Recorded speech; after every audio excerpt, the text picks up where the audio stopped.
আসসালামু আলাইকুম, welcome back to my channel Razia blog and cook. তো দেখো, প্রতিদিনের মতো নতুন আরেকটি রেসিপি নিয়ে তোমাদের সামনে চলে আসলাম।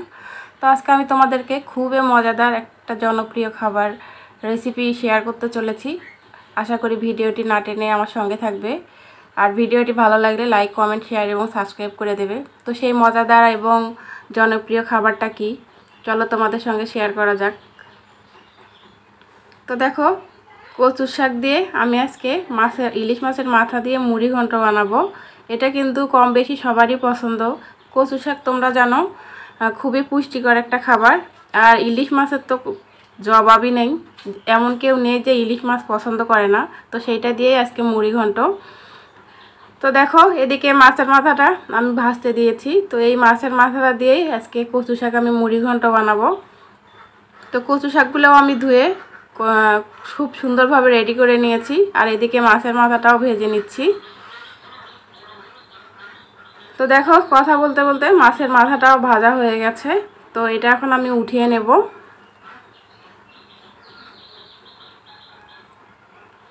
এখন আমি এটাতে এই একই তেলে রান্না কমপ্লিট করব। এখানে দিয়ে দিচ্ছি হাফ কাপ পরিমাণে পেঁয়াজ কুচি। তো এই তেল যেহেতু একটুখানি কমে গেছে, তো আমি আর একটুখানি শুধু তেল অ্যাড করব। তো আর একটু তেল দিয়ে দিলাম। আমি অল্প তেল মশলায় কিভাবে রান্নাটা কমপ্লিট করা যায় সেইটাই তোমাদের সঙ্গে শেয়ার করব এবং দেখানোর চেষ্টা করব। আমি বাসায় কিভাবে এই মুড়ি ঘন্ট রান্না করি সেইটাই শেয়ার করব। তো দেখো, এখানে আদা বাটা, রসুন বাটা, জিরে বাটা, শুকনো মরিচের গুঁড়ো আর হলুদ আমি সব কিছু নিয়ে নিয়েছি পরিমাণ মতো।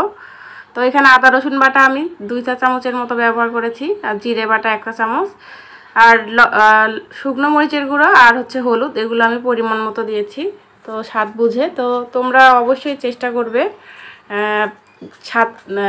ঝালটা একটুখানি বেশি করে দেওয়ার, কারণ কচু শাক কিন্তু অনেক গলা চুলকায়, এই জন্য একটু ঝালের পরিমাণটা বাড়িয়ে দিতে হয়। তো এই মশলাগুলো খুব সুন্দরভাবে আমি কষিয়ে নিচ্ছি।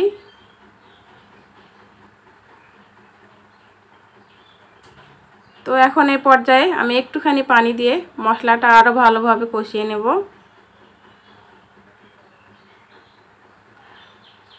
তো লবণটা তোমরা কিন্তু আগে বেশি দিতে যাবে না, লবণ একটু কম করে দিয়ে দেবে। তো আমি এখানে লবণ 1 চা চামচ দিয়েছি। তো এই মশলাগুলোর মধ্যে লবণ ছিল, লবণটা দেখা যাচ্ছিল না ভালোভাবে। তো এখানে আমি এখন মাছের মাথাটা দিয়ে দিলাম। তো মাছের মাথাটা দিয়ে আমি আবারও ভালোভাবে নেড়ে চেড়ে নিচ্ছি।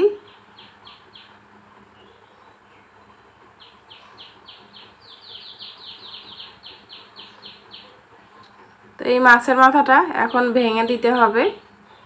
তো তোমরা চাইলে পরেও ভাঙতে পারো, যেহেতু কচু শাক দেওয়ার পর কিন্তু এই মাছের মাথাটা নিজে থেকেই ভেঙে যেত। তো তারপরেও আমি ভেঙে দিলাম।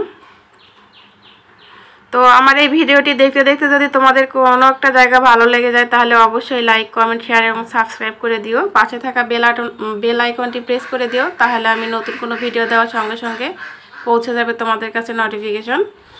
তো দেখো, এখন আমি কচু শাকগুলো একটু একটু করে দেব, আর ঢাকনা দিয়ে ঢেকে দেব। এইভাবে আমি সবগুলো কচু শাক দিয়ে দেব। তো তোমরা সুন্দর সুন্দর কমেন্ট করো, আমার কিন্তু খুব ভালো লাগে। আমি আগেও বলেছি, তোমাদের কমেন্ট পড়ে আমার আরও ভালো লাগে, আরও বেশি বেশি করে ভিডিও দিতে ইচ্ছা করে, আরও ভিডিও দেওয়ার পরবর্তীতে আমি প্রস্তুতি নিই। তো তোমরা এইভাবে আমাকে সাপোর্ট করে যেও, নিজে দেখো এবং অন্যদেরকে দেখার সুযোগ করে দিও, যারা হয়তো বা রান্না করতে জানে না বা পারে না। তোমাদের একটা শেয়ারে কিন্তু তারাও উপকৃত হবে। তো তোমরা নিজে দেখো এবং অন্যদেরকে দেখার সুযোগ করে দিও। তো দেখো, আমি একটু করে নেড়ে চেড়ে দিচ্ছি আর ঢাকনা দিয়ে ঢেকে ঢেকে দিচ্ছি। তাতে কি হয়, কচু শাকটা খুব সুন্দরভাবে সেদ্ধ হয়ে যায় এবং মশলাটাও খুব ভালোভাবে ঢুকে যায়। তো এখন অনবরত নাড়তে হবে, তা না হলে নিচে লেগে যাবে। তো এই রান্নাটার মধ্যে আর কোনো রকম পানি ব্যবহার করা হবে না।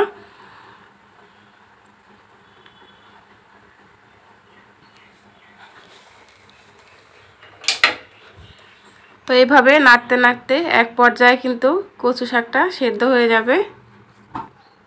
তো এটা এত মজাদার এবং এত লোভনীয়, যা তোমরা একবার বাসায় ট্রাই না করলে বুঝতে পারবে না। তো তাই আমি রিকোয়েস্ট করতেছি, তোমরা একবার হলেও বাসায় ট্রাই করবে।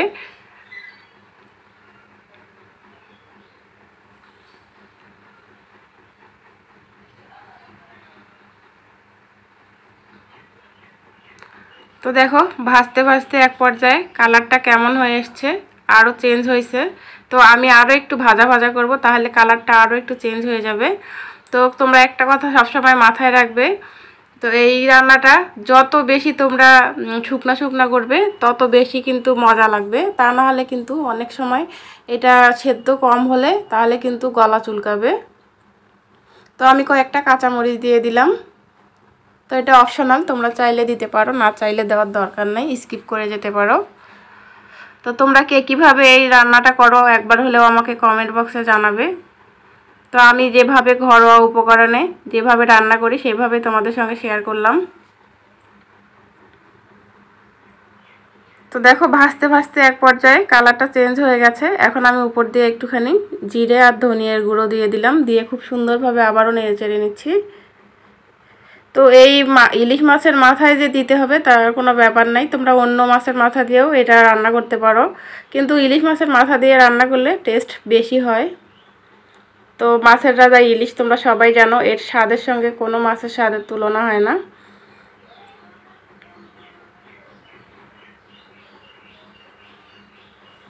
তো আমি আরও কিছুক্ষণ নেড়ে চেড়ে নামিয়ে নেব।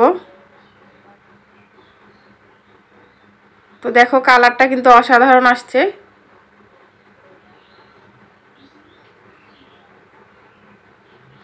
আমি আগেই বলেছি খুব সুন্দরভাবে এবং শুকনা শুকনা করে নিতে হবে, এটার মধ্যে যেন কোনো রকম পানি না থেকে যায়। তো এখন আমি নামিয়ে নিচ্ছি।